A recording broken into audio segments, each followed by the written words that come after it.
We've got the countdown. Welcome to Trash to Cash podcast, episode 200 and something. Wait, I'm googling it. Carrie, do you know off the top of your head? I'm guessing 412. 221. Episode 221. Okay. We just started. We didn't get Trash and Harry Tornado on this thing. The whole trash talk we just did, we didn't get any of that recorded. No, we didn't say anything. No, we didn't say anything about Harry Tornado. Have you been talking about him with family or your wife? We- or something? Because we don't say anything about Josh. He's our We friend. weren't saying anything negative about Josh's soap, okay? We were not. Yeah, no, Josh has great soap. Buy Josh's soap, that's guys. the best soap. I would say the best soap on the market.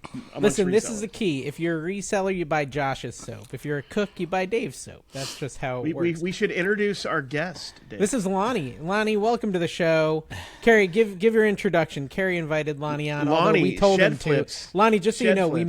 we made him invite you. So Shed Flips has been doing videos since back on MySpace, probably. He's been doing it since the MySpace days, and then he moved it over to YouTube, I'm assuming. As long as I can remember watching Flipper content, pretty much, it's been Lonnie, and then, Kevin, which not as interesting, but Lonnie, and then Kevin, and then just everybody, yeah.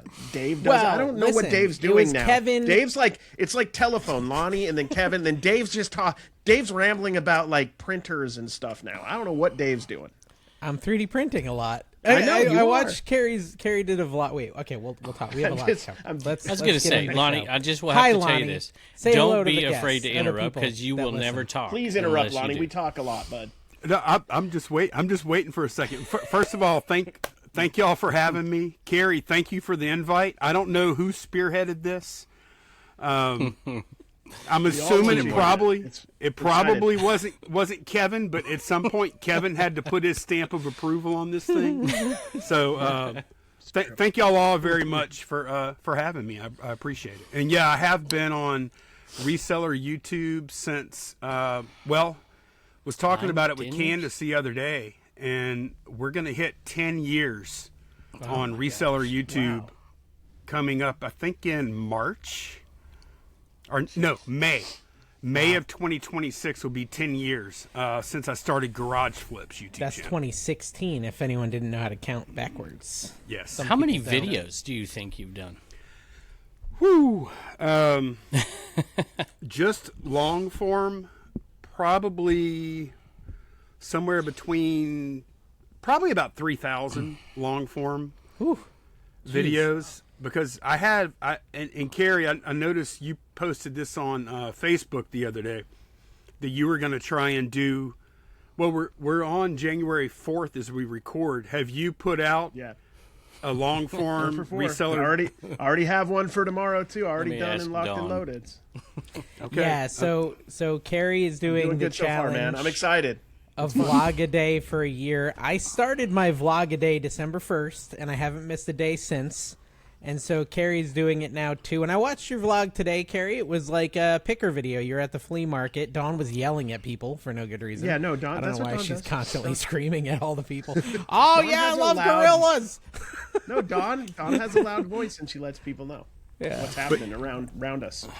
But I saw that challenge you put yourself to, and I respect it. I doubt you're going to be successful with it, to be honest. Oh, I Because hear you. just in general So as does people, the or audience. Carrie specifically. No, not Carrie specifically, Yeah. but it's just like unless you already have a plan in place right now or very soon to put some videos in the bank or to put some footage in the bank, those days that you can't film, that you didn't anticipate not being able to film, they are coming, my friend. Yeah. And you already know that. So Well, so me and Carrie hold ourselves to a very low standard of quality. That is the key. The key is low standards, Lonnie. We're not going to put out So, a great video every day. Yeah, a video. We could be taking a dump, but we're still making a video. Now, you're talking to the guy that just said he put out 3,000 long form videos over the years. I'll be the first to admit I am the king of low effort content. That is not 3,000 well curated, very painstakingly edited videos. There's lots of just A Casey turn the Neistat. camera on. You're not on like a skateboard going down the street. None of that. No, I mean it's like with Fleetwood putting Mac. out with putting out like 5 to 7 videos a week, there's a limit to how much quality you can have. Like, it's just bottom line. Yeah. I mean, low quality is my goal. I've been today I had a close call because I did like a whole recording announcing this product that I've been working on. And then I realized a fatal flaw with the product, and so I decided I didn't want to announce it yet. So I deleted like my whole vlog at 6 p.m. and started over. I love that Dave turning into daily videos is just Kevin's normal shilling. You're just using it to shill whatever you're doing. Yeah, true. Well, I'm not selling anything yet. I'm just inventing stuff, and then maybe... Well, that's not true. I've sold... Primarily this week, my sales have been on dkmkt.com, not eBay or anywhere else. So that is where most of my sales have been this week.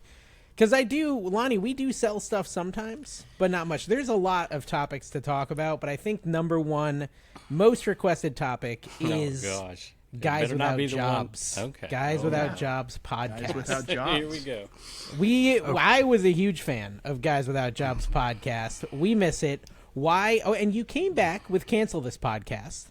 Yeah. And which that we've was never pretty fun, mentioned too. on the podcast. We've never mentioned it once. We talked about that every week. Conversation. I was going to compliment him on his New Year's Eve show and how much stamina. Kevin, this is not pander time. Let's get down to brass tacks. Is that something that happens, Kevin, when you get to a certain age? You have to compliment each other's stamina? Like, what? Can we just assume he has enough stamina to talk to a camera? Well, I think Lonnie's hours? older than me. It's nice to have somebody with some decent taste in music around here. It's actually not. It's actually a fair point too, because this does require a lot of stamina, and like doing that live for I think it was about 4 hours 15 minutes after a full work day. Wow. Yes, that does require stamina. And to be honest, in the fitness I was in 2 years ago, I might not have been able to do that, especially at my age. So yeah, absolutely. And that's one of the things that I've always admired about Kevin. Haven't always admired everything, but I have always admired his ugly face being a big one. His work ethic. Your work ethic is unmatched. Like because I know what it takes to do what you do, and I've often thought, I'm like, there is absolutely zero way that I could do that. There's no way I could do the reselling, the vlogs, the podcast, all the short form, and I know you do have help in a lot of this stuff, right? Oh, he's got a whole team. Oh yeah, he's got shut up. And he's an abusive boss. Assistants to the assistants. I will say the this, paddle Lonnie, and comes I out. don't know how your podcast worked when you were doing it there, both of them that you're doing, but Dave does everything on this. I show up, hit the button, record. He's the talent.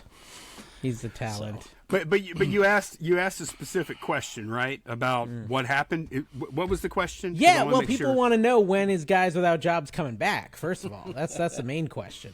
Okay, so it's not coming back. All right, there you go, guys. You got your answer. And I've gotten this question about John Cincinnati Picker, and without going into too much detail, we kind of grew apart. And what's happening with me and Kevin right now? Yeah, well, no, but I mean, that's another thing you guys should be complimented on. Just the fact that y'all have kept this thing together.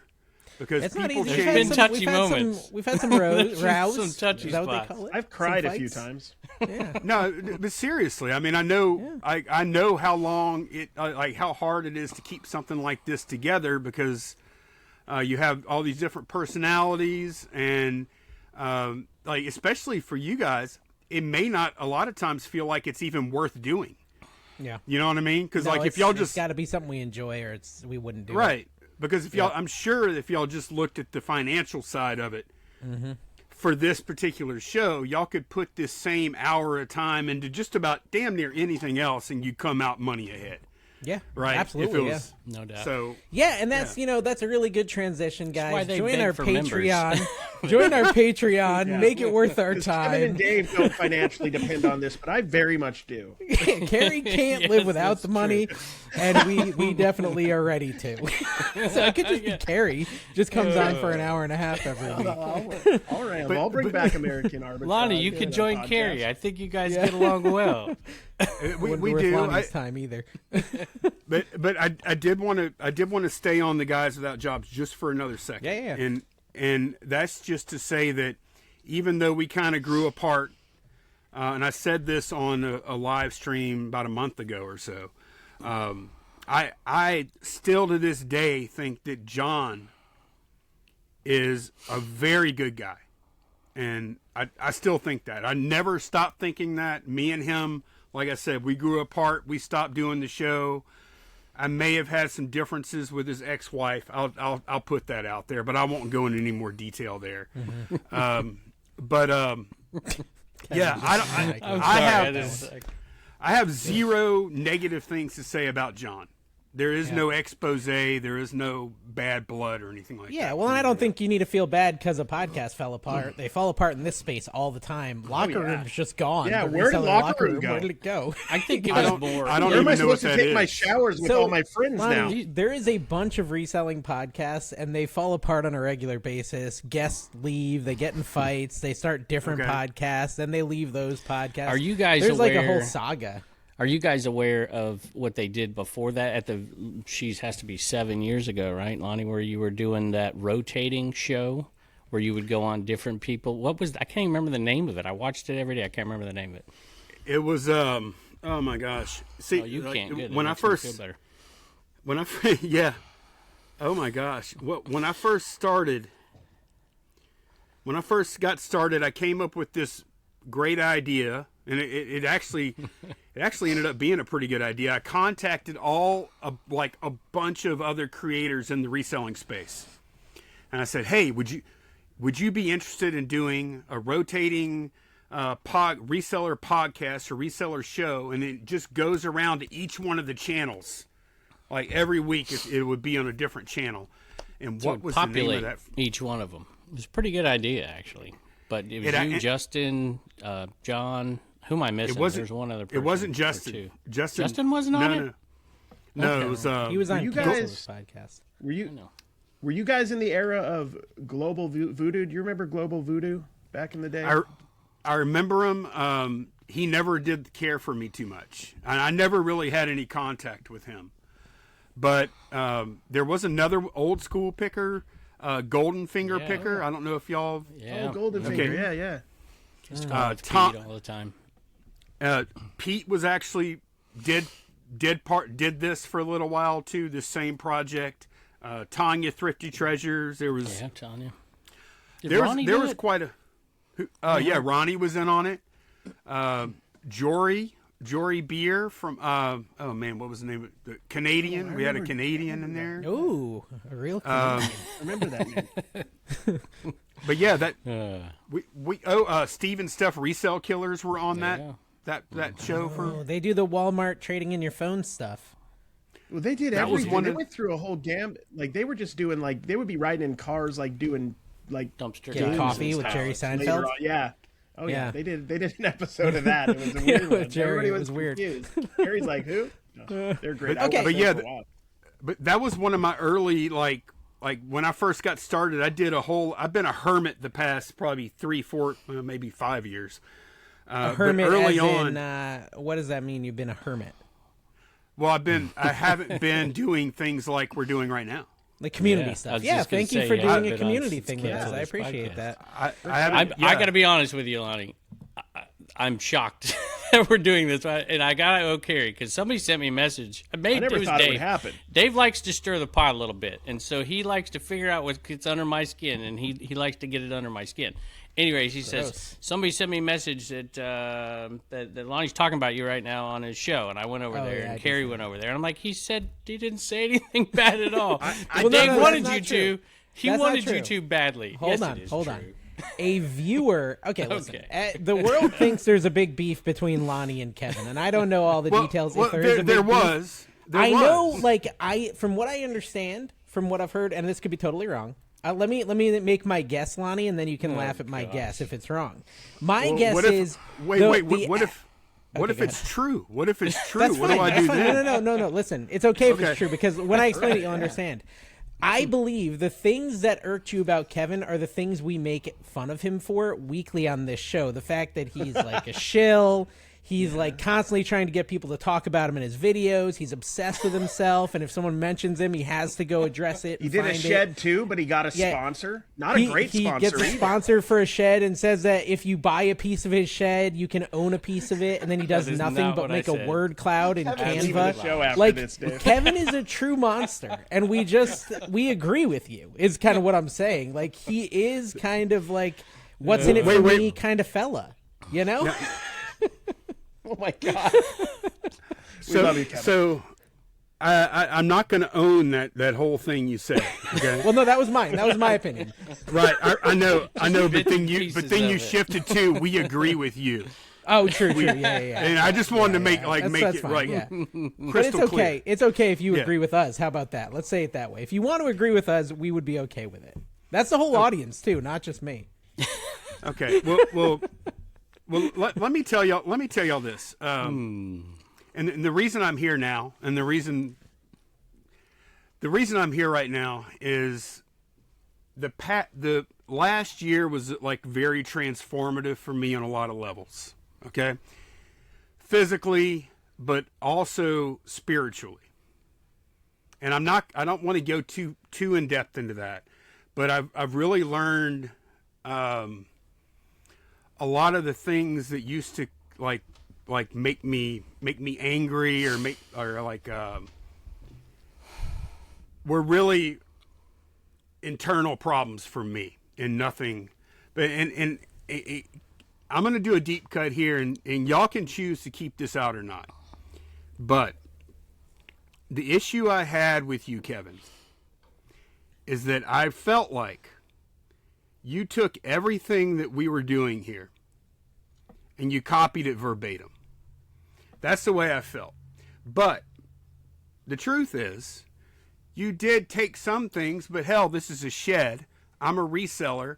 We buy stuff and then we sell stuff, then we pull orders and we package it. There's really not that much else to talk about. And when I look back now, I'm like, no, Kevin was always very respectful. Actually a big fan of mine. And I know that. And the truth is, he did it better. And the truth is, I was jealous. And that's the genesis of everything, of any kind of bad blood. None of it was coming from Kevin. Although every now and then I would get a little upset when I'd see a comment on my videos saying, "Why are you copying Kevin?" But I think that's a pretty natural response when you're one of the first ones to do anything, right? In any space. I'll be honest, Lonnie. I will say this, and I'll let you finish. But let me interject here because I got some thoughts. When a lot of things transpired, because what you just said is 100% correct. And you would never know this. So I tried to put myself in your shoes. And I did that from the beginning, actually. And I would have done a few things a little bit different. But when I put myself in your shoes, I would think I might feel the same way he does. Now, there were some things that were said, done. I was like, I don't think I'd have done that. But I probably would have felt that way. And I was a fan from the get-go. I still have the GoPro, but the GoPro I still use to film in there. I bought it off of your link. I saw the post you made. I saw the post you made. I saw that you. I'm sorry. Go ahead. Well, I watched your show religiously because I so desperately wanted to quit my job. I hated it that much, being away from my kids, and I'm like, this is the most brilliant thing I've ever seen. I'm sitting here thinking to myself what I know now. You know, I didn't realize back then, but I'm like, this guy is filming him because you started going to garage sales a little bit, it's year 2 or something like that. I'm like, this guy is making money going to the yard sale. And then he's bringing it back and selling it and making money selling it. And then he's making money on people watching him make money on selling it. I'm like, this is the most brilliant thing I've ever seen in my entire life. I wouldn't have copied you. And if you go back, like when I did my shed, I did a video about my shed. You guys are bored up there. Sorry, these guys get bored quick. I'll make it quick, Dave, so you can interject and insult me some more. Well, we had to tackle this, or in my opinion, absolutely. So okay. And so when I did that, you see the green behind him. I made a point that it was going to be blue. It was going to be yes. There was obviously. I've said it 100 times. It's like I'm not the first guy in a shed, and I tried to give you credit for everything, because honestly, that is the truth. What he just said is true. I didn't take everything, and my shows are different, but I did. I mean, it's clear as day, and I tried to make it as clear as I possibly could, and let the chips fall where they may. Well, I think, imitation, they say it's the highest form of flattery, right? Like, I will say, I kind of copied Kevin because I hadn't seen Lonnie. And I was watching Kevin, I was like, ooh, I like this, and I wish there was more of it. I'm going to do a channel like this, too. Then I found Lonnie, and I was like, oh, this is better than Kevin. And I stopped watching Kevin because his was... No, Kevin's is educational, Lonnie. It doesn't work for my mind. It really... I love Kevin, but I can't watch I will watch Flipper Dave videos a lot. anymore. I watch Kevin a little bit, but I'll watch Kevin when I need to actually focus and work. Like learn. When you need to learn, you put on Kevin. I need to actually... Sometimes I want to goof off. I would just say this: doing this kind of what you do every day, Lonnie, and have for 9 years, is one of the most, as far as the reselling business goes, it's one of the most difficult ways to keep an audience, showing what you're selling every day. There are very few people out there doing it. They have all fallen off, and Lonnie started it.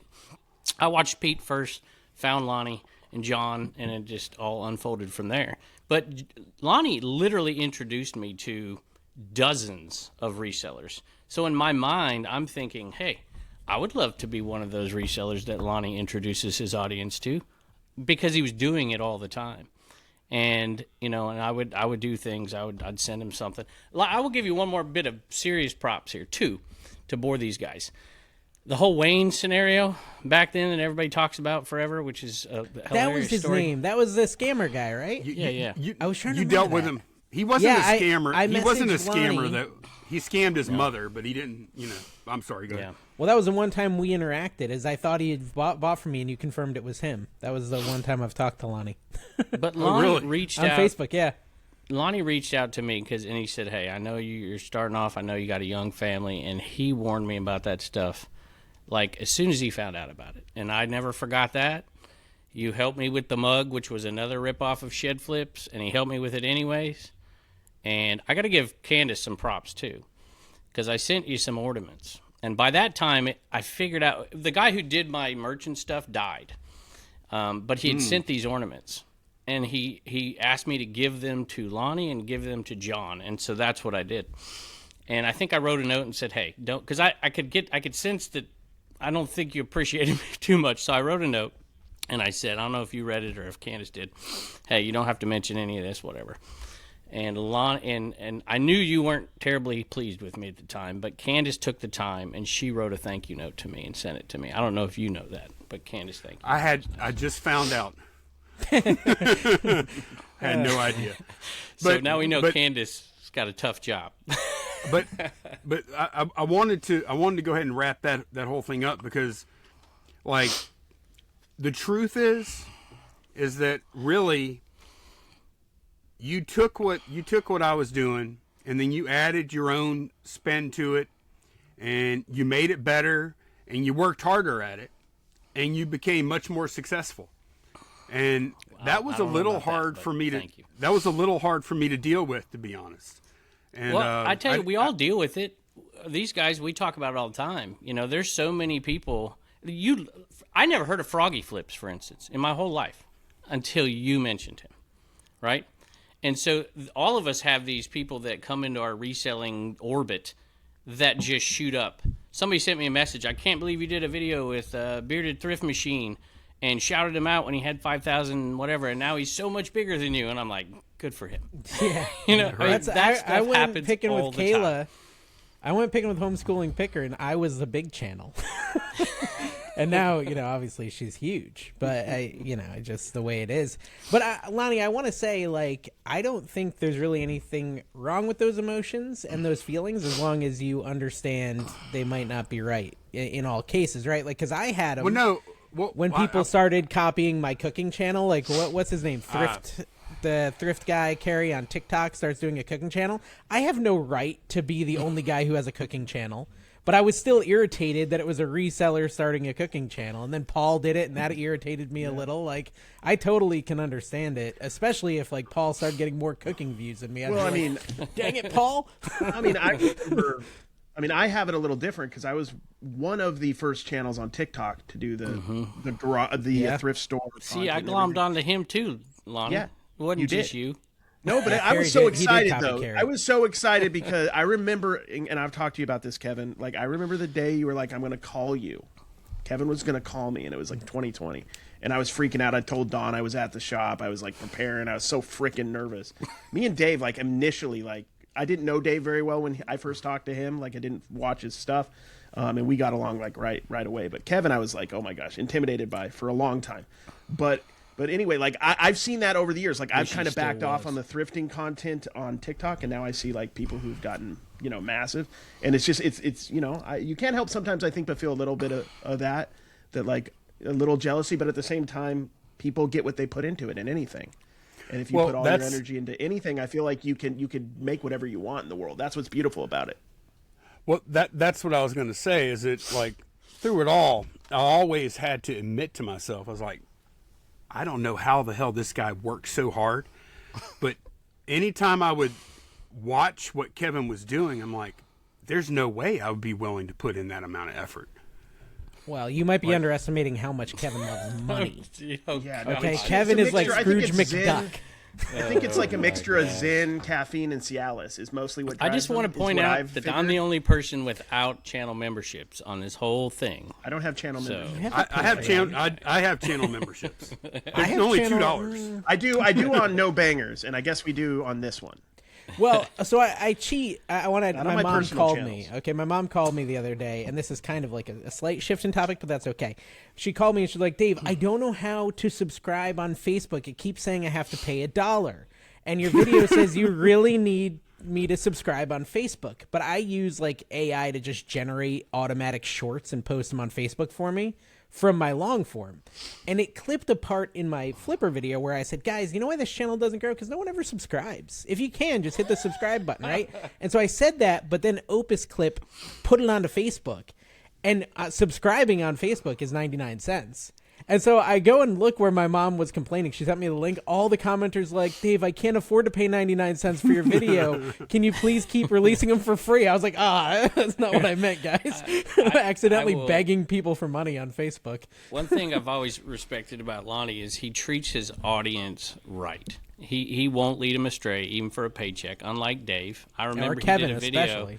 I remember when he did a video, Dave did his Mercari video, and I think Lonnie got a Mercari offer. He's like, I just don't think I can do that. Dave, and they paid me less than they offered Lonnie, too. I took that money in a heartbeat. But I actually used Mercari. Lonnie didn't use Mercari. I should have. I think I don't know if I was on That's Mercari or not. That's what you said in your video. You were talking about it in your video, and you said, because I watch a lot of your videos, you said they offered you, I think they offered you like $4,000, but you weren't using Mercari. Oh, $3,000, yeah. But you weren't using Mercari, so it didn't make sense, is what you said. I think you were in a hotel or something when you said I'll that. use it. It was, well, I am extremely picky about what I'm willing to promote because I do not want to ever recommend something that ends up screwing someone. So I know what you're laughing about. I'm laughing about Kevin's bubble wrap scam. Oh, yeah, right. Yeah, promoting that company with short bubble wrap for all those months. I should tell the story about you that. You didn't measure the bubble wrap. You don't know what's wrong with you. Whatever. You guys are the biggest shields. You're still taking money. Bubble Boy is one thing that I promote, and I still catch grief about that from time to time in my own Facebook group. People like they'll trash talk American Bubble Boy, and I just keep my mouth shut. I'm like, they have the right to share their opinion. I don't agree with it, but whatever. I think that's an awesome company. And who else? Yeah. Who else would I even like? I have a few Amazon things. I think, do you still do List Perfectly? We do List Perfectly. However, I don't even promote that the way I should because they have all these other ones out there I've never even tried to be able to compare it to. So I don't even I say it does what we want it to do. Like I'm the worst pitch man ever. I suck at that. No, I really do. Worse. I agreed to all these ads for my cooking channel, and I did like a year of ads over there, and I hated every minute of it. Every minute of it felt like I had a boss. They were constantly telling me to reshoot stuff, to the point where I basically just quit all in. Like I had a bunch of deals on the table. In December I was like, I'm done. I'm not going into 2026 doing ads. I'm not doing ads anymore. It's not worth it to me. I hate doing it. There was Lonnie, go ahead. Oh no, I was just going to say like if people had any idea, y'all probably get, I mean, I know y'all get way more than I do, especially since the advent of AI, the number of offers you get, and like 90% of them now are for some latest new AI software project, right? Is that what y'all see? I got like 4 while I was sleeping last. Right. Yeah, they're all dumb. Yeah, it's still moving on our end, Dave. It's moving again. I think just my camera went off for a minute, so we should be okay. All right, go on. You're talking about a big divide. Well, Kevin. I'm just saying there was, and there still is to some degree, with live selling and whatever. And I tried to navigate that thing, and it wasn't easy. I mean, it was like if you watch this guy, then I'm not watching, and it was crazy. And I think a lot of that is kind of evened out. And it's like, hey, people got to do what they got to do to make a living. And so it's a different world back then. Yeah, we've been very scared, I think, to start doing because here's the thing. Here's the really weird thing about being a content creator based around reselling is that no matter no matter how big you get, you still have to go out and buy stuff and sell stuff, or what are you going to talk about? You got right? Content, right? I'm mastering that, Lonnie. But I mean, that's kind of what me and Dave are dabbling in. We just talk about what we want to. But Rockstar what is Flipper doesn't? There's some people. No, who try Lonnie, to you're anyways. right. You're right. It's like having. You almost are like trapped, right? You got to feed the beast. You have to constantly feed, and especially the way you're doing it, where you're constantly selling like good money stuff that I don't know how you can possibly source this much good crap all the time when I'm out here looking for plush that I'll never sell. Like you have a lot of good connections, I know that, but it's hard to keep that going, and that's why, especially in December when I started doing the daily, I'm like sometimes I'm not even going to talk about reselling, guys. Yeah, we're just going to Disney today. Like I've just turned it into a life vlog at this point. That's one of the things I really like. I don't know if y'all noticed. I have the packing channel now. I want to ship it or something like that. Right? I'm gonna pack it. Like that's what I say on there. That's right. Yeah. But that's one of the things I love about that channel is that I have to pack anyway, and it doesn't take me any longer to pack it on camera. As a matter of fact, it might be faster. And because my hands are doing one thing, and I'm packing, I let my mouth talk about whatever I want, and I love doing. Stream of sometimes consciousness, basically, if I have something on my like in my noggin that I got to get out, I can get it out right then. Or if I don't, I can just talk. Well, we're going to use a 12 by 10 by 4 box for this one. I can do that too. If as a fallback, but it's a great outlet for me to talk about anything because I'm packing. You can't say I'm not packing. I'm packing. And you can plug my go-to tape, and it's natural and seems just right. Dave loves. Well, that channel, its inception was like Garage Flips, right? It's that same channel. Then it became the Getaway Gang, and now it's this. And so I want to talk a little bit about Garage Flips and the quitting of Garage Flips. You were so close to 100K. So close. And you were like, no, I'm done. Was there like a bad interaction at a sale where you were like, I don't want to wear a camera anymore? I always have this at question a sale. Too. Like, what was it that like said, no, I'm done. I'm not bringing the camera to garage sales anymore. I actually did have a very bad interaction, but it wasn't at a garage sale. It was at an estate sale. And I would wear, and that was a mistake for me to wear the camera at estate sales. Because that's a much more personal kind of thing. Like you're inside of someone's home. Yeah. Even though once they invite the public via a public event. ad, it is public. You're in the public, but they don't understand any of that legalese stuff, right? I know y'all probably researched it too. Oh, yeah. But what ended up happening is there was a burglary of an estate sale on like between Saturday and Sunday. Someone broke in and stole a bunch of the good stuff out of an estate sale. Okay. And the word got around all these estate sale runners. Well, have y'all seen that creepy looking guy that wears the camera? and then the story became, I was going around casing the joints with my camera to pick out what to come back and steal. I've gotten blah, accused blah. of that. I've gotten accused of casing the joint. They're like, "Hey, turn off your camera. You can't be casing my house."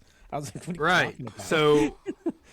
So then I got tagged in like a post on Facebook, and that's how I found out, because there was a picture of me from someone screenshot from my YouTube channel.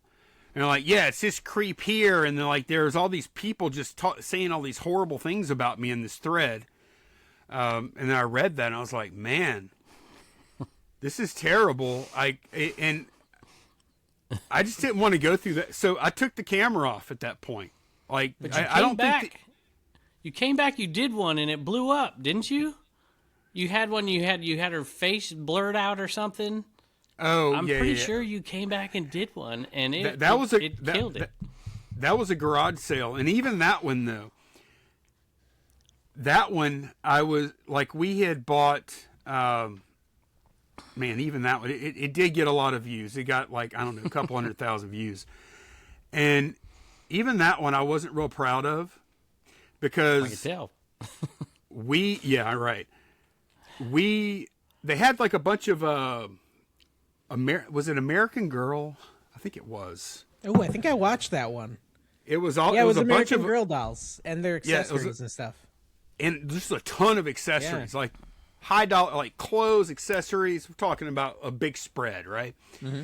And there were a couple other people there, and in that kind of spot, I try and quickly determine, do I want all this if the price is right? And we decided, yes, we do. So we kind of said, hey, how much for all of it? We worked out a deal. There were still people standing there. And sorry, man, we just bought it all. Sorry, man, we just bought it all. We had to tell them that, you know. I'm sure y'all probably been in this spot before. Yeah. Have you? I've been there.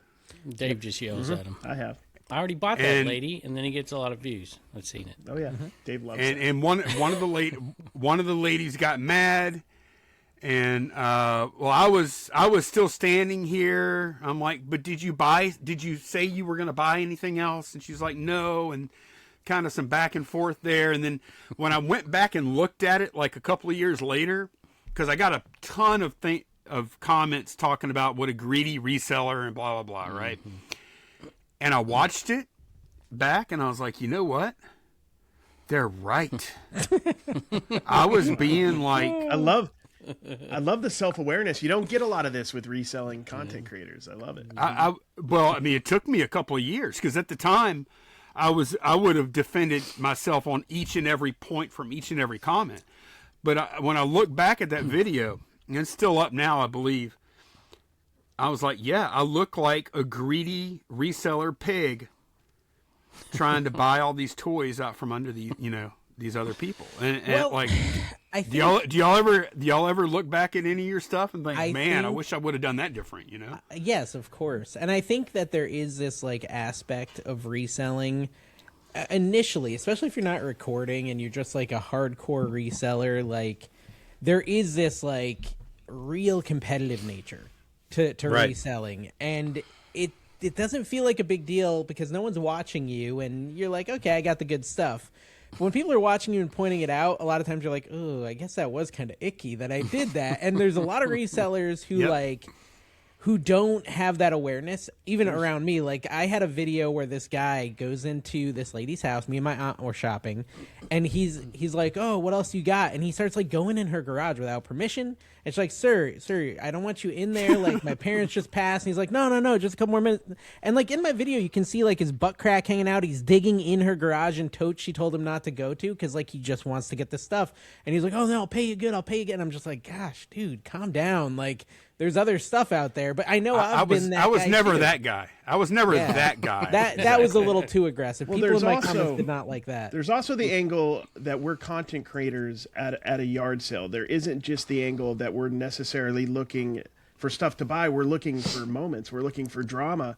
And, you know, good marketing, right? You don't waste a moment of drama. I know my biggest ones on my channel, and I'm not a particularly aggressive person, but like, I mean, I got in a fight once with a guy over the coins, remember? Like, because I was like, I didn't. I remember that one. Or Dude, I saw that. Yeah, he and I got literally watched eaten it alive. back, and he's like, I actually am the bad guy in this. I said, publish Yeah, it anyways. no, And he's like, no, but okay. that is true. There is kind of like, if you're going to make this content, it has to kind of cut both ways. Like, and it's hard for me. That's one thing I'm really, really fascinated with the daily vlog thing is there's a lot less pressure on me having I to don't worry make about thumbnails what my anymore. thumbnails are anymore. Yeah. I mean, I think when I have a moment that's cool, I'm going to obviously accentuate it, but it's kind of nice to not try to figure out who's being the Karen, or as we like to call in the business, the Kevin in any particular sale.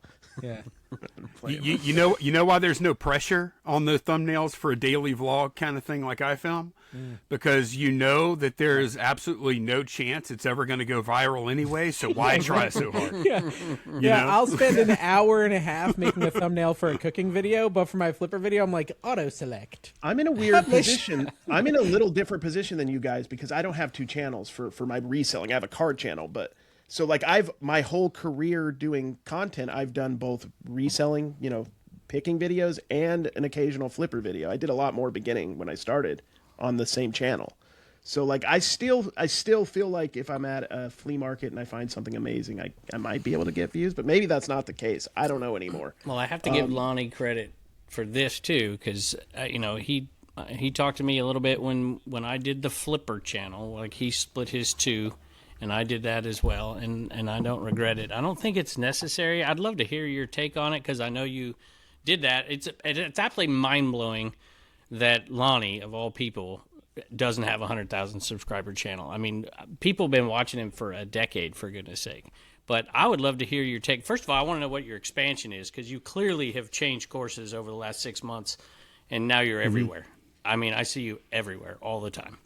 So I want to hear what you think about the splitting of channels and also taking on other platforms. I think for most people, splitting a channel up is a very bad idea, because the amount of effort it takes to successfully run more than one channel is ridiculous, and it's very difficult for me at least to focus on more than one channel, anyways. So I think you're probably one of the few people that could do it successfully. It was a mistake for me. I shouldn't have never done it because I simply wasn't able to generate enough content, especially when I stopped filming at garage sales and estate sales. Mm-hmm. Once I stopped doing that, I didn't have any content to put there anymore. And now I've got, I think when I moved the shed videos to shed flips where they are now, I think that channel might have had 30,000 subs or something. Mm-hmm. And then I had the other channel that had 80,000 subs. Mm-hmm. And yeah, I should have a play button by now for You sure. should, yeah. Like, For sure. Well, Kevin, Kevin, I couldn't think you have done should it send any him worse. yours. You should. I think I should too. I think I should. There's no doubt about it. Listen, in all seriousness, you know, I do owe you a lot, and I appreciate you. No, I don't appreciate what you said on the Cancel This podcast. It hurt my feelings pretty bad, but I appreciate you very much. I don't even remember 100% what I said. about did I call you out by name? I don't remember. No, well, I appreciate that as well because I watched I the remember whole Kevin episode being and convinced it was about him and me saying the whole it's probably episode not about was- you. You're the so whole obsessed with episode was yourself, about Kevin. It was promise about you. him. Oh, It was. don't give him the ego. Tell him it was about No. someone cooler that actually was worth your time. it was actually about Whichever both one- of us, Dave. It was about No, me. it was about more than just you though. It was about there were about like probably 5 people that was about at least. I have to I rewatch had- it. It had to do with me. Yeah, I'm you know, I oblivious don't to wanna open any a sort can of of worms for it. criticism, so it doesn't just rolls off my back. Kevin, if you say anything negative about Kevin, even if you have 1 subscriber, he's bothered for a month. You say something negative about me, I'm like, who said what? But I don't Eh, ever. It's probably not about it's me. just- Dave, I'm they said your better name. about it. It's probably I'm not about me. bothered as much now. You know, It especially hurts when it's somebody that, like, I honestly, I watched you every day. Like, I would get home, my wife's like, I would turn on before dinner. It's like, I think this is the most amazing thing. And it's, obviously it's not, theater, but I'm like, this guy's making money in 3 different ways, and I'm making money in one and going to work every day. I'm like, this is brilliant. Anyway, go ahead. no, but again, that was all my issue, not yours. So I do apologize for what I said. I really do, truly. Even though I Well, can't if you exactly remember, we it. did. it was quite a kerfuffle, but Dave was very supportive, and I will give John some props here because I wasn't aware of the issues, really, to be honest with you, of anything until stuff started. I was like, man, I don't think he likes me very much, and then it was like, yeah, he definitely doesn't like me very much, but it was little things, titles. Like I got a message from Ryan. Who I think, everything he touches, whenever he does content, does incredibly well, no matter what the format is. And I got a message on a video. He's like, nice title. And I'm like, thanks. I'm like, why would he send me that? And sure enough, I go look back at his videos, and it wasn't exact, but it was pretty damn close. And I'm like, I think that's why he sent it to me. And then I look back, I'm like, I've titled crap like this for 2 years at this Is point. Ryan I'm like, is Ryan Thrift Mine? Is that what you're saying? yeah. Ryan Kevin is doesn't like to Thrift give Mine. full thoughts. Yeah. Okay, I gotcha. I mean, think now Ryan, we're at the they, point. they were ahead of their times putting a GoPro on a baby I carriage. see though. still I to this remember day that was see pretty videos that Lonnie he had it first, right? And Dave got me off of that. He's like, screw that. What? There's only so many titles I'm using. I'm like, okay, I feel okay Yeah, about it But I comes to a purposely would point try not when to. there's thousands of people making this content where titles are going to get copied, titles are going to get reused, thumbnails are going to be similar, like fonts are going to be similar. One Foot Flipper I today, can't did be you see his bothered title? to get upset about He it. literally said there's no 3D printing in this video. Because I've been making fun of you all now. I talk about is I think I 3D got printing 2 now. episodes in a row. I started out with Kevin, and I'm like, I got to kind of finesse Kevin slander. I can't just always just pummel on Kevin all the time. I'm not going to So I talk threw about. some shade toward- I'm not going to talk about 3D printing with Dave, but I went through my little 3D printing phase you? myself. Why aren't Oh, we yeah. going to talk about it? I want to talk about Talk it. about it. But Dave loves it. because the other 2 guys aren't going to be in. So you're doing your. I can make Kevin interested in it. Kevin, I made $700 3D printing this week. Yeah. Now he's interested because Look, money's that's involved. another revenue stream, Kevin. Doesn't that get you tingling I think or you're whatever? 3D. I think you're 3D printing and doing a little bit of merch. I mean, look at Lonnie's knife thing. I can't believe you ever I stopped bought one of doing those. it again. I Yeah. remember someone called me one day and said, I'm not going to say the name. Lonnie, you'll find this interesting, though. He called me and he said, bro, I think I might have just killed someone with Lonnie's knife. Well, I don't want to. I remember that story. Yeah. No, I don't think he did, but he got, attacked. He got, someone broke into his shed where he shipped and started trying to steal stuff and then went after him and he stabbed him with your knife. Are you serious? And the dude ran away bleeding, yeah. What? Yeah, that's it. That's crazy, but yeah, your Wow. knife has saved lives. Well, Speaking about titles, really quick. All right. Go No, ahead. let's segue. Let Lonnie think about that for a second. no. We sold over 4,000 of those things, but it got to the point where they got other people, of course, caught wind of it. And I started having to compete with everyone on Amazon. That's just the way it is. Yeah, it's crazy. And I'm not willing to charge like double the price just because ours have a shed flip sticker on it, even though probably a lot of our viewers would just pay for it anyway, wouldn't care. So I just said, let's let it go. That was a good run.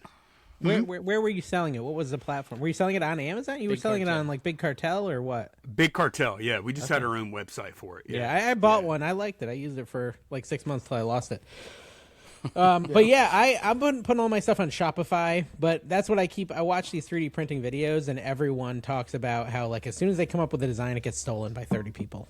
Like it's just is the nature of things. You should talk like, to people just Pegasus steal your Lounge. stuff. Maybe he can help you out. Yeah. Well, what were you 3D printing, Lonnie?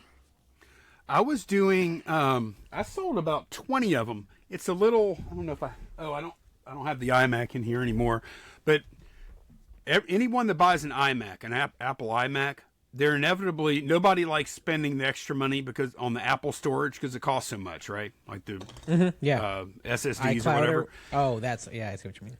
So there's an arm that connects the monitor to the computer, right?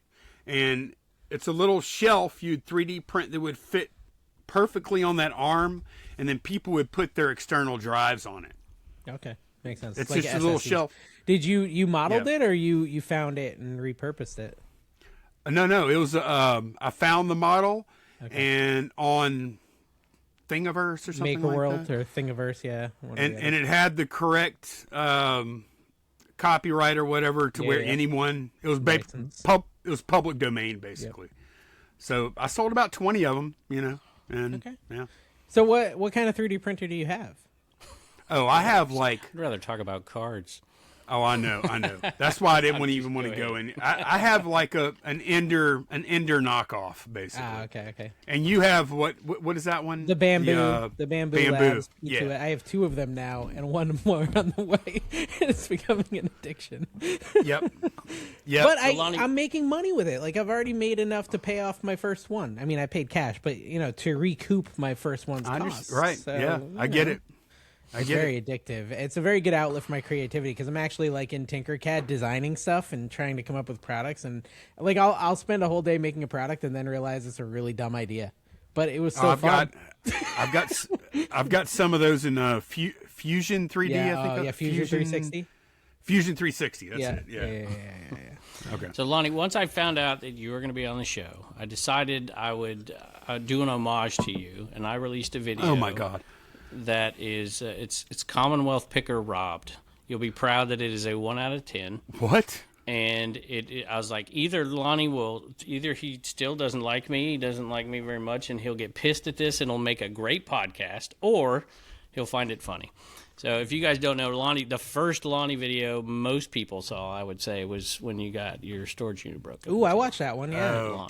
Was yours the one that flooded too? My house flooded. Oh, your house flooded. Yeah, with a hurricane or something. No, it was just a flood. We had a lot of rain. It was, but no, yeah. Yes, I was actually texting. I told this story the other day during our live stream. I was texting with Steve of the Resale Killers, who we were talking about a minute ago, and I said, "Hang on, Steve, I got to go pull these orders real quick," because I was filming them from the storage unit. And I go up, and the lock is off of there, and the door is kind of ajar a little bit, and like, man, it was a sickening feeling. I opened it up, and I said, "Steve, it's been broken into. I'm calling the cops now." And he's like, "Whatever you do, whenever you can, collect yourself. Make sure you film a video." And I'm like, that's a good point. I'm like, "Okay, thank you, Steve." And then I filmed it, and that was probably the best video. That's probably the best result I'd had to date. Because y'all know the worse something is for you, the more views it's going to get, probably. The more people want to revel in your misery. Well, like true. Rally Roots, their first big video was when they talked about how they were mall. Yeah, the mall and the police. That's how I found them. Yeah, that's how a lot of people started watching. Yeah, it's weird how that is. People love drama. People love more drama. difficult today. You think if you were to start, because you still haven't talked about your expansion and your change of methodology in social media, but is it harder today or is it easier today if somebody was starting out? What do you think? I think because it was hard back then. I don't think people realize. Like, you were a massive channel, and what did you have? 5,000, 6,000 subs or whatever? I mean, it just was different. Well, I think it takes a lot more today than it did back then, because like you could just put up anybody with a cell phone could put up a video, and very few people were willing to do it. No, I think anybody that could like halfway edit a video and get it up. No, it was easier back in the day. Kevin, there's can't a get lot. it up. Side note. But to be honest, if I think that if I was trying to start right now today, with the amount of experience and knowledge I had 10 years ago, might never launch, might fail to launch, might never get enough views to stay interested, and might give up after a couple of months. Mm-hmm. Honestly, I think I was lucky. I think I was lucky to be early. Yeah. Yeah. Did you had like an electronic review channel, or was that the same channel? Yeah, I had some like electronics type videos and stuff. I had a little bit of success on YouTube prior. Yeah. So it wasn't totally foreign to me. But yeah, if I was trying to do that today, I think it's hard to compete with younger, prettier people. It just is. But there's another aspect too. Is like people get to watch everything you're doing, and then they watch everything Kevin's doing, and then everything I'm doing, and then they can iterate on that again. And if we don't find them, then we can't learn from what they're doing. So I think that when you come in later, you also have seen what works and what doesn't work, and you have more familiarity. But the crowd and the group of people is bigger too, so that makes it a challenge. I don't know. It's tough to say.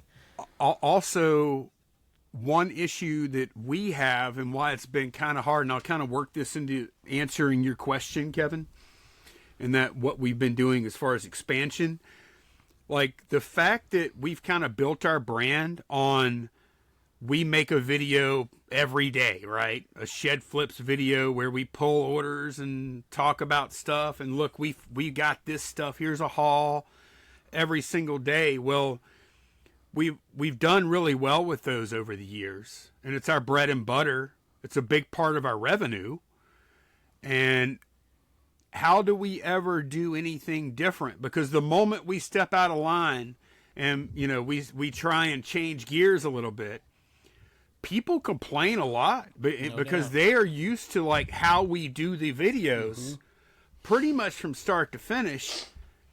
They've come to like really love those videos, and they don't want a whole lot of difference in those videos. And it's hard to create like evergreen content, which will pay you for a long time when you're doing that style of video. I think the answer is kind of like what I did when I started TikTok and everything, because I started YouTube, TikTok, Instagram, everything, I think on the same day in 2019. And it was pretty early for TikTok. But I did it. I remember early on thinking, I don't really know what works on TikTok. I'm just going to do my YouTube videos on TikTok, which was very rudimentary. Like I just went into showing one find instead of 40 finds like you would in a yard sale or thrift store video. And I think it's the same thing. I don't know to what degree, because I haven't looked in depth on what you're doing on Facebook or TikTok if you're on TikTok. But it would just be simply doing little shorts. Like it wouldn't even have to. I mean, a minute plus is where you start to get paid on TikTok. But beyond that, it's just like talking about what you talk about on your YouTube, but just doing it in bite-size, it's been pretty well vertical video form. And like what I would do that a lot of these guys don't do, you and Kevin don't do, is you guys are opus clipping everything. And it works a lot. But I think if you just take your phone and you do it natively, or you take your GoPro and you do it natively, and you make a fresh piece of content that is only for those sites that isn't on YouTube, I think that's a big key. I think that's my opinion. That's been kind of our approach. Is for the short content, I try to film it natively, because I think like that intentionality matters for the, like, even though it's a short form, it needs to have a full story in a short form. You know, like it needs to have a beginning and end, a protagonist, a problem, a solution, you know, all that stuff, right? People think they can get short form out of their long form, and they can sometimes, but I think people don't respect short form enough or vertical content as much as they probably should as a storytelling device. I think you're 100% right on that, Lonnie. I think what you guys are saying is the way it should be. I don't think it is that way, though, because I had a clip go viral, 1 million views yesterday or 2 days ago. It's literally just a dude at a yard sale, disgustingly sweaty because he had been lifting a bunch of heavy stuff, and it was just interesting to look at. And I'm asking him the price of something. There's no real ending, no beginning. It's 22 seconds. It got 1 million views. There's nothing to it. I'm not. You had a lot of clips go up that day and this week, though, Dave. You've had tons, right? Yeah, I mean, what I'm saying is I've been using Opus Clip on Facebook for, I don't know, 4 months, and I'm making $1,500 like what I would say is use Opus Clip and I should get a referral and make native. Like Opus Clip will give you those get a referral out of Lonnie. But also, like you go like on my card channel, which I started two years ago, like on TikTok, every video I film pretty much is just the same formula, but it's filmed natively, and it's worked over time for me. Do you think though, like, so for TikTok for me, in all formats, even when I was making them dedicated, like it just stopped working. It just randomly, the algorithm changed. They stopped paying as much. They're not paying as much as they were at all. Not even close. And mine struggled. And it's like, I don't even go for minute-long videos because that's like a TikTok rule, but Facebook doesn't care. I'm catering towards Facebook. Like I cater towards Facebook now because it actually pays money. Personally, I don't know, Lonnie. At the moment, are you that's posting on Facebook and earning money. So currently posting on short form all goes up on TikTok, which we've had a few pop off on TikTok. I've got 1 million view video on TikTok so far. And then, YouTube, of course, for the shorts, and then Instagram, and then Facebook, of course. And Instagram's random too. Something will just pop off on there too, but they never pay anything. Instagram doesn't pay with videos typically. Some people have that though. But Instagram is as far as short form is considered, is the most consistent. Like I will always, and for years I've always pretty much gotten the same amount, and then if it's a big hit, it'll go bigger. Like 10,000 plus for the most part. Instagram seems to do a really good job of putting your content in front of the people that follow you over the other platforms. Exactly. Yeah. So I think like your followers don't see it. Yeah. Right. Yeah, you can have 1 million followers on TikTok and it'll show it to 100 people. But yeah, so y'all probably have noticed that like we've really ramped up production of all the short content, and actually like one of the first pieces of short content I put up was packing a box, and it got like 6 million, I think it's like 6.1 million views on YouTube. And it basically, guys, when we changed the channel from Garage Flips to the Getaway Gang, and then we changed it back, that whole process, we lost, I don't know, 9,000 subs or something like that on that channel. Basically, that short got them all back. That short basically got all the subscribers I lost with my mismanagement of those channels back. So all your shorts are on that channel. They're not on Shed Flips at this point. No. Right? No. I put them up on both. I put them on. Dave should tell you this is not exactly content for a podcast, but repurpose. You know what repurpose is, Dave? You can send him a link, because you can automatically take that stuff and automate it to Facebook, and you can go back into your old ones, and it'll make your life a lot easier. Yeah. There's tools to automate all that stuff, so you don't have to actually lift because a finger. Facebook, you're Lonnie Honeycutt on Facebook, right? You don't have a Shed Flips channel, right? Well, I do, but I happen to get the monetization notification on my own. Yeah, that happened to Carrie. So I was like, I was what am I desperately supposed to do? trying to get monetized on Facebook when everybody was blowing up there like 3 years ago, and I had an American Arbitrage page, but it just didn't work. So I had to convert my personal page that I had for 7-8 years at that point, and I converted it, and it let me do it. So I think you do good in that, because you tend to take, even on your Shed Flips channel, you take a small issue. Like I saw you do one on the how to ship liquids and perfumes and stuff. I think you'll take something and you look at it differently than everybody else does, and I think that the short form content like that will be easy to do a double, right? You're doing it for your show, but you're also throwing it up on there. I struggle with this. I'm not a short form content creator. I do my best. These guys do it, but Facebook is insane growth. Insane. It's just crazy. It blows my mind. Yeah, I feel kind of dumb. I feel kind of dumb for not like getting on that bandwagon earlier, because obviously now it seems obvious like how many everybody's friggin' there. Everybody's there, especially in the especially reseller community. Everybody's there. Did you, Lonnie? I have to ask. Did you get to enjoy some of the jokes we made about the stuff you said on Cancel This Podcast? Like, there was a whole long segment where Ryan went off on Jelly Smack, talking about how they wanted to build him a Facebook channel and he turned him down. And then me and Kevin in the next episode both were drinking out of our Jelly Smack cups because we had both signed on with them. Was that the one where I wore? Did I wear a Jelly Smack label on my shirt? No, we had some fun with Cancel. Yeah. No, it was Whatnot. Yeah, because I forgot about all that stuff. Okay, yeah. So how is Jelly Smack working out? I'm curious. Oh, they left. They fired us, but they left us the channels for free. They invested thousands. I think they invested $30,000 in my Facebook and grew it to like $250K, and then just said, we don't think it's gonna be profitable. You can just have the channel, and they left. And they did that with all. They did that with Kevin, with me. They did it with all of us. Yeah.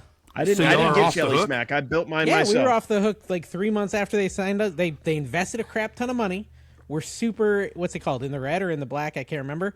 And they said, we don't think we're ever going to profit off your channels. You can just have them. You're fired. And we're like, they were acting like it was a bad thing. We're like, okay, cool. They fired me first. I had the best of both worlds. They spent about $54,000 growing my channel. It grew to like 300,000 people before they said we're done. And they wrote me a giant check. Yeah. The best thing ever happened to me. They didn't write me any checks, but that's cool. But they did make a ton of videos for me that I reused over and over again and made money on. So really, Jelly Smack ended up, you can tell Ryan, Jelly Smack ended up being a great thing. Ryan is right. When you hand over, because I didn't do anything. They took my videos and made videos. Well, if you have a reseller making if you don't have a reseller making your video, they're going to get stuff wrong all the time. They're like, oh, check out this precious moments or whatever. Or they'll put a price tag on something and they're like, you're full of crap. You didn't sell it for that. I'm like, well, I didn't make the video. But you did have power to say, no, that one's not going to run. But it's tough to keep up with it. So he's right about that, giving up control. Because coming from a YouTube standpoint, that used to happen a lot back to creators, I believe, where somebody would come in and say, hey, you give us half the revenue for your channel, we'll help you run it or whatever. And tons of people got scammed and lost a bunch of money. Yeah, we got lucky. We did get lucky, to be fair. Incredibly lucky. So we had I asked over on our... Yeah, well, I had Kevin look at it, and then Kevin earned money for referring me, I'm sure. No, I didn't. I don't think. You did. You did. I think you earned something. I did ask our Patreon if they had any questions for Lonnie, so let me just look at them. There's only a few. This will be fun. Quirky Picker Chad said, well, okay, this isn't really for Lonnie, but he said, one has to go forever. Lost packages, dealing with shipping damage claims, or shipping price adjustments after an item has shipped. Which one? What's the first one again? Lost packages, dealing with shipping damage claims, or shipping price adjustments after item is shipped, meaning like FedEx charges you back. Right. I would go with that one. I don't like it when I get a surprise charge from UPS. I don't think I've ever gotten one, but that would really bother me. I haven't gotten one since I quit using FedEx. I've never gotten one from UPS. UPS has never sent one. I got a bunch from UPS all on the same day, and it was all like the size was wrong, but it turned out I complained. Like I contested them, and it turned out their machine was broken. No, their machine was broken that scanned it, so they gave me my money back. So Kevin uses FedEx all the time. Man's a gambler. Yeah, and they get me every once in a while, but I went on a stretch of like 4 months without any. I'm like, dude, I'm just going to do this because it's the cheapest for me for whatever reason from here. And then it's cheaper. It's cheaper for us too. I see like FedEx is usually a little cheaper than UPS.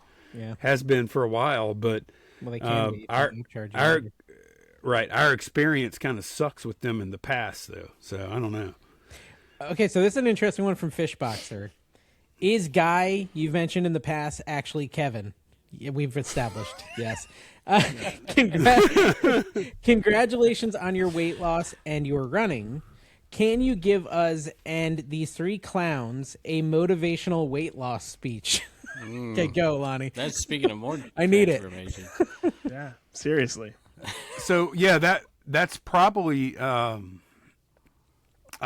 talked about a spiritual change for me. It all started with the physical change, and it was October of last year. I weighed like 300. I'm not really sure what I weighed, like around 320 though, 315 to 320. Weight. I mean, I was scared to get on. Yeah, exactly. I was scared to get on the scale, but whenever I weighed in, it was 313 when I started the shots, and I did take them. I took the terzipatide. I think that's the one it's called. Trizipatide? Or terzipatide. I think it's TIRZ. Yeah, I know what you're talking about, yeah. I'm really deep in the Ozempic algorithm on TikTok. I don't know why I think so. I guess I am interested in it. I keep looking at it. Well, we started that in October, and I took it from October to May October of 2024 to May of 2025, and I got down to like 260 about. That's when I started running, and then less than a month later, I quit the shots because I felt like my muscles are atrophying. Atrophying. Yeah.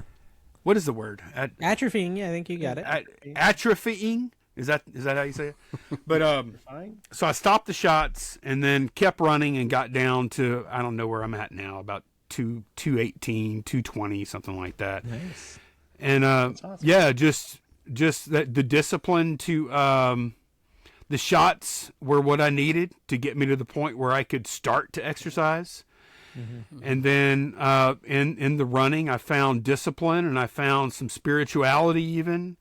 I found some peace, some time to think about things and process them. Mm-hmm. And I've learned a lot from it. So with your eating now, are you like are you counting calories? What is you're just eating only when you're hungry, and you're just not as hungry as often? Like, what do you pay attention to eating? Like, what's the...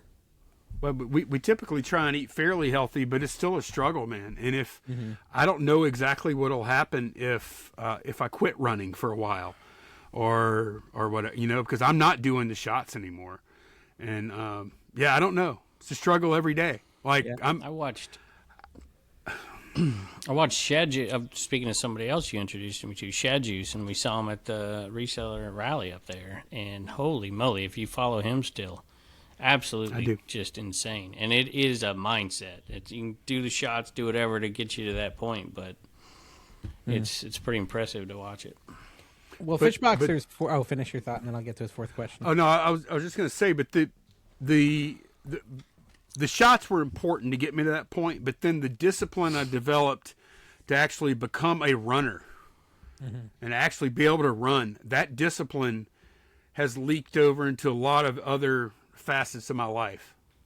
And that's what you're seeing right now. Enabling that's what you you're to seeing. do the more content, because it is, like you said, I don't think people realize that to put out 6 videos. Were you doing 6 videos for a long time a week, full length? You weren't doing 7 for a while, right? There was one year I did 7. There's one year I did every single day, 365 days. That's why I know how hard it is, Carrie. So it's damn near impossible. Lonnie, I'm like serious. Like, I'm super excited about it. When you were talking a little bit about like the spiritual side of it and all of that, this really isn't like so far like a spiritual experience or anything, but just in the last 5 days, like when I moved from the West Coast out here, I was going to do, garage sale content and reseller content all the time. And I got caught up in my card channel. So, I mean, I was doing something constructive and growing. But I kind of let that go, and I felt that on me because I'd spent so many years building up American arbitrage, something that I was proud of. And, I didn't get to the heights that Kevin or Dave had gotten to, but I felt like I was on a good trajectory. So just like the last 5 days of taking it serious and really trying to think about why I'm doing it and enjoying it and I'm trying not to feel any pressure about it. it's been really a joy. I'm surprised. I'm actually kind of surprised. I've had a couple moments of getting super stressed out, which is typically how I handle it. But for the most part, I've really enjoyed it, and I hope that keeps up because it's been really positive. Are you editing with CapCut? A little bit. It depends. Like I'll edit. I do a hybrid. To edit? Me or Lonnie? You, yeah. No, I'm using when I go out using my GoPro footage, I'll use CapCut. But when I'm using just my, I do a little bit of both. When I'm using just my DJI Pocket, I will send it to my phone because I'm like Kevin. I'm still more comfortable probably editing on my phone quicker, and I'll film a little bit on my phone. When I'm at the thrift store, my hack, which a lot of people do, is I'll film a bulk of my thrift store content with my phone. It's less intrusive. It's easier to do kind of on the fly. And I could just literally what I do is I'll go and I'll take it an InShot as I'm at the thrift store and I'll have that whole segment ready to go and I just edit it down. Me and Don are talking the whole time so I don't have to dub anything. See, I feel like you and Dave you guys have bigger personalities. You're more witty. And I feel like what Lonnie said earlier in the video is my content is 100% exclusively tied to reselling. And so there's this balance. And you are very scripted.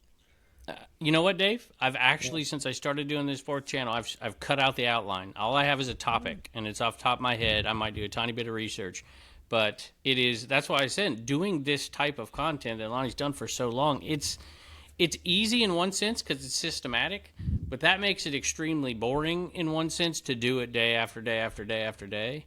But it is tied to reselling. So I feel like Dave could just...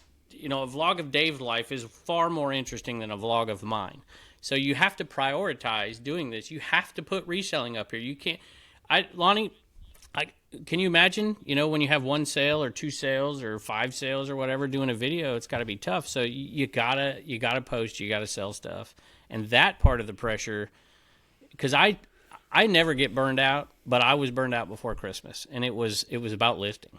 It was about film. It was about taking pictures and listing. And because my wife was busy because she couldn't help me out. She's Christmas. She's the mom. And I'm like, I can't do it. And I remember you saying years ago, every once in a while, you just got to stop and take a few days and just you can't think of any solutions unless you do that. And it sounds like that's kind of what's been going on for the last 6 months for you too.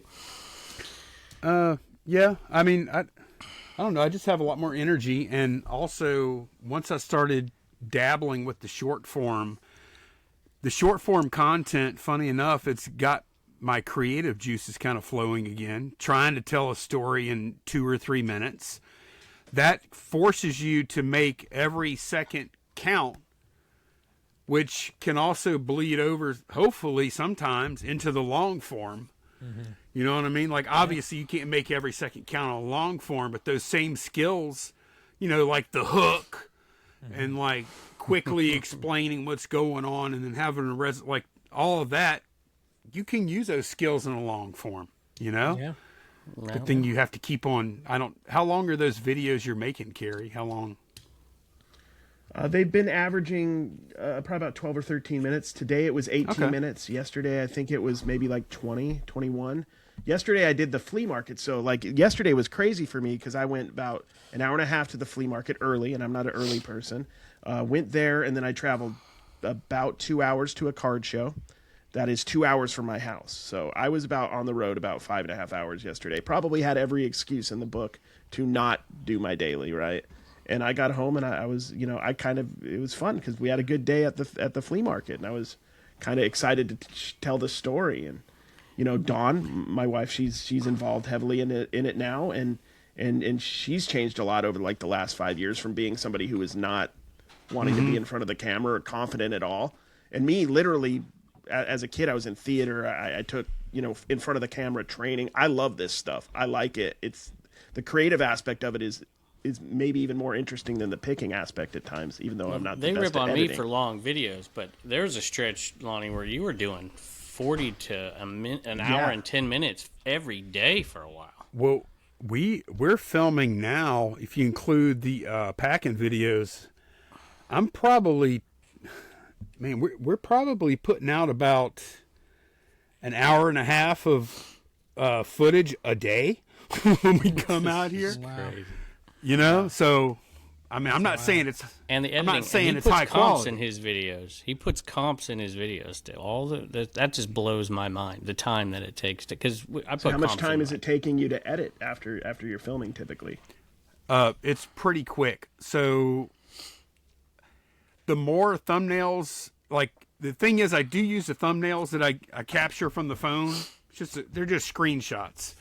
I use them in both videos, both the vlog and the packing video, so I can double use them. But the packing videos take about half, whatever the runtime is. It takes me about half that long to edit, because here's a little pro tip for some of y'all. I don't know. I do Final Cut Pro now, and I hit L, and when I hit L, it starts that playhead starts moving at double speed. So I'm watching through the parts, because I will not put anything out until I hear it with my own 2 ears and I see it with my own 2 eyes, just to make sure I didn't say something I really would rather take back. You know. Yeah, no, I get you. And never do I say anything like that, but I got to see it. Just, I got to see it from Yeah, you myself. stubbed your toe or something, or a little fart slips out like on Carrie's video all the time. Oh yeah, I always those little presents I leave them in. A little peeps. I would probably leave that in, but if a packing video is an hour, it probably takes me about a half hour to edit it, because I shoot those like super clean and they get pretty much the raw footage. The vlogs take probably about. I probably spend if it's a 30-minute vlog, it probably takes me about 45 minutes to edit. Yeah. Because I speed any of the parts where I'm just talking, I'm just watching that back at double speed. And then whenever it gets to like the more technical parts where I got to do, drop stuff in, that slows me down a little bit. But I've been using CapCut for the last month. So the thing that motivated me to do daily vlogs was CapCut. So I started December 1st. I've been doing them ever since. I'm going to do it all this year too. But with CapCut, you put your footage in there and there's a button you press and it transcribes it into words. And then another button will delete any gap in talking that's over 0.8 seconds. Just one click of a button, right? So it'll take my 50-minute video and it'll cut, like my cooking video I did today, 50-minute video, cut it down to 18 minutes because of all like the me cooking but not talking, things like that. And then I'll listen to it at double speed. And so like I can take a 20-minute video. How do you do that, Dave, on CapCut? Seriously, I didn't know you just hit the transcript button. It's how do you do double speed? Oh, what is it? L? It might be L, like Lonnie said. It might be the same button. We'll talk about it later, but I've been wanting to do that, and I don't know how. Like, I'll do a vlog, just pick up the camera and talk like while I'm walking around the garage, whatever I'm doing, and my edit, like you said, it's about half the time of the video. But I'm not putting comps. Comps would add time.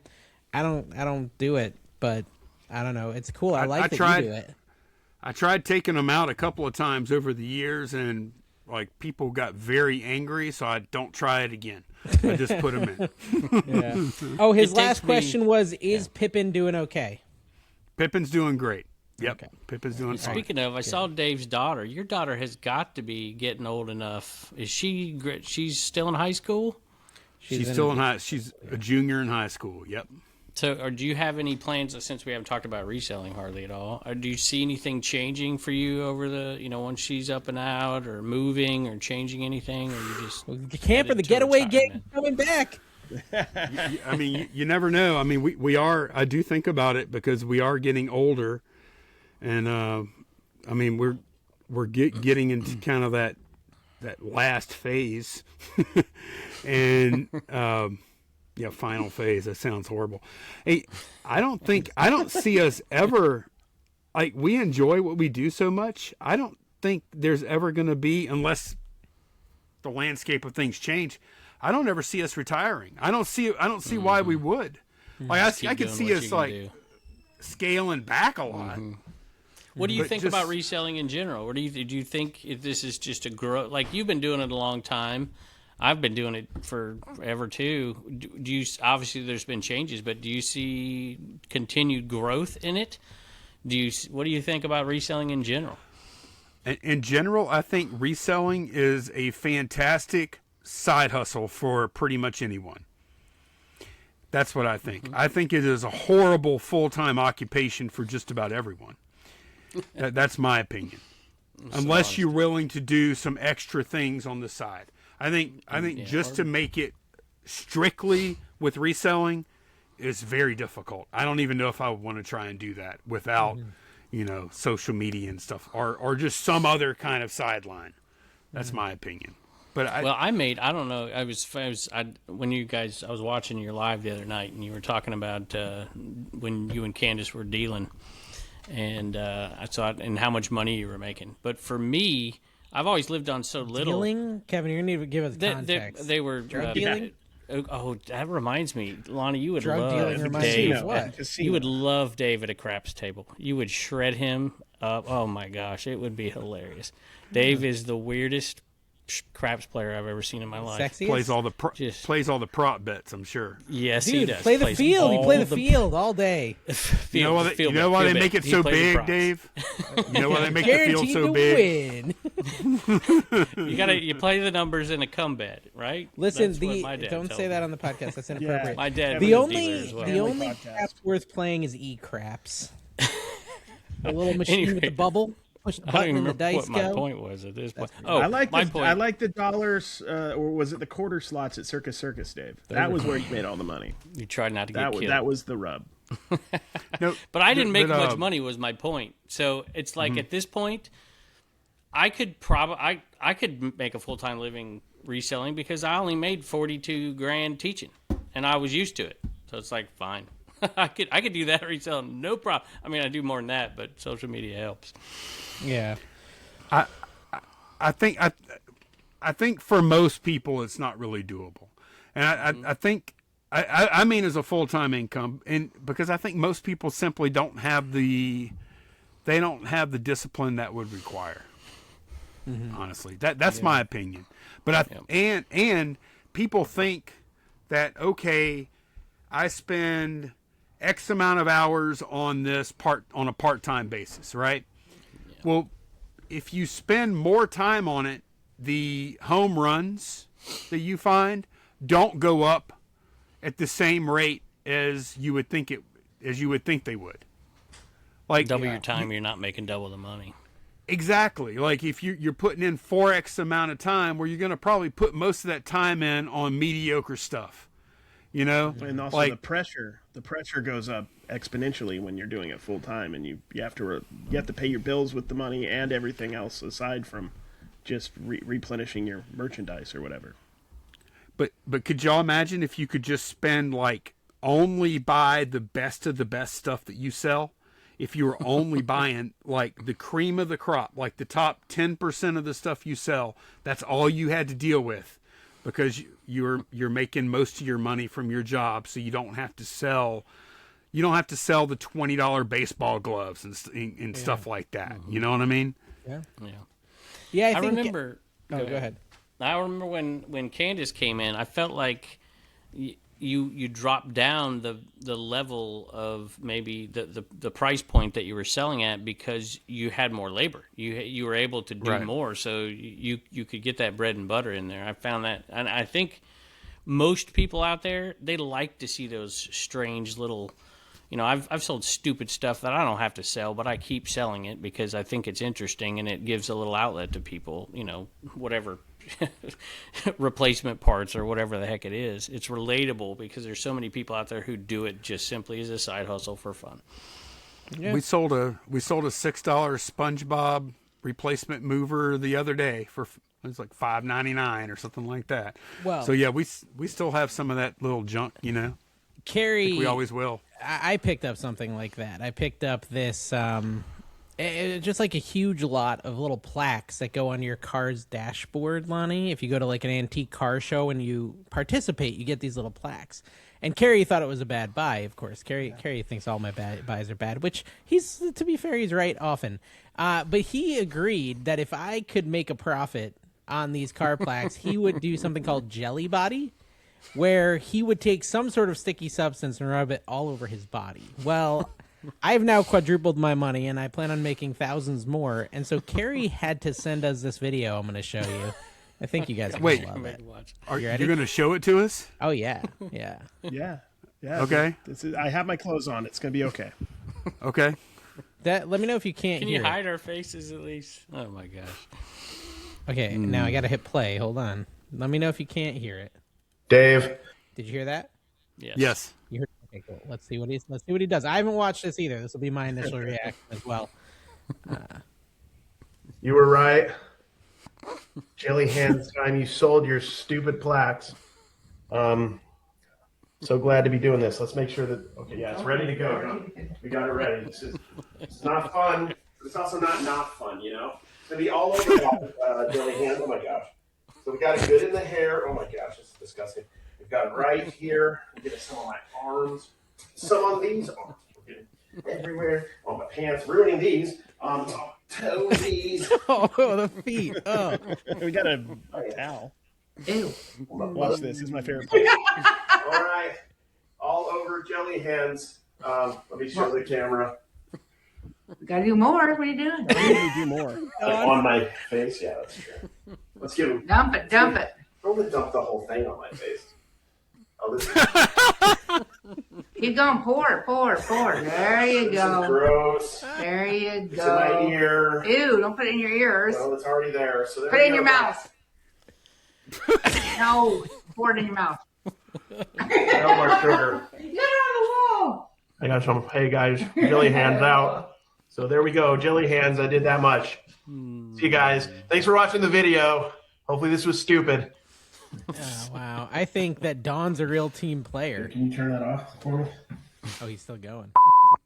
And then I went to take a shower. Dawn's the goat of that video. I'm glad I was not satisfied until No, Dawn. it was much. The second half was much better. She was right, and I did concede. She was correct. It wasn't. I didn't sell it enough. And guys, he's agreed to do Jelly Body again if you double my car plaque sales. No, I didn't. No, that was a stupid mistake. Hey, that I was made. one thing I wanted to ask you before. I know we're out of time here, but you stopped doing a couple things. You basically don't do shout outs anymore, and you don't thank viewers, I think, that buy things, and that was strategic. What tell me a little bit more about that, because I still do it, and I know it increases my sales, and I know I get criticism for doing it, but I just wanted to get your point of view on it. Well, after the whole Wayne thing, because, I used to think anytime like a viewer would leave a message on a sale, or even if I just knew it was a viewer and they didn't leave a message, because you get to recognize names after a while. After the whole Wayne thing, and I actually had a couple other Wayne adjacent type issues like that, where people weren't happy with the way I did a shout out or something like that. I decided, I'm like, you know what? I'm just not going to do them at all, because I don't want this to happen. This is some kind of weird thing where people want me to say their name, and while I do appreciate it, say my name, and the whole Wayne thing, it got so odd and so like he basically controlled my channel for a couple of months there. Wow. I never wanted that to happen again. Hold on. So I quit. Can you expound on that at all, or that's not something you can? How did he control your channel? Because like everything, like he would buy something every single day to make sure I said his name every single day, and then some days it would be like him buying, 15 Bibles, or another day it might be him buying, 5 figurines, and another day it might be, some car manuals, or just whatever random thing you can think of. I'm saying his name every. He bought his way into becoming like a main character in your videos in a weird way. Right, and he paid for it, and I do I actually I did appreciate it, and I do appreciate all the sales we make, but I also I want to do YouTube on my own terms.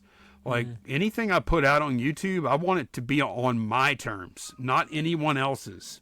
I don't want to be beholden which doesn't always work out, especially like a viewer sale. I definitely want to thank people on video, but I've seen what can happen. So yeah, and honestly, you got chargebacks too from that, didn't you? Yeah, it was like about $2,500 in chargebacks on PayPal from that. Yeah. But what happened though? You want me to tell the story? So Yeah, tell it. We got a minute. okay, I'll tell it. So, guy, he probably bought from you too, right, Kevin? I'm sure he did. He did. Okay, did he charge back on you as well? He did not, but the reason he Okay. did not is because you gave me a heads up, and I made sure that I cut it off early, and so it didn't happen. So it was this guy, I think kind of a special guy in Florida, and he was a fan of all the Figures. he was a fan of all the larger reselling channels, right? And he would go on to all the channels and buy something to get a shout out. Oh, thank you very much, Wayne. We appreciate that. And it would just go on and on and on. And a couple of months later, after he had bought like over 100 items, over $2,500 worth of stuff, and I had to slow him down a couple of times because he was buying so much. I'd say, Wayne, you can only buy, X amount of items per week, or you can only buy once a week or something. And he would do that for a while, and then he would beg me to buy more. And then finally one day we get all these chargebacks on PayPal. And one day I open up my email. It's over 100 items, over $2,500 in chargebacks. I spent over an hour on the phone with PayPal.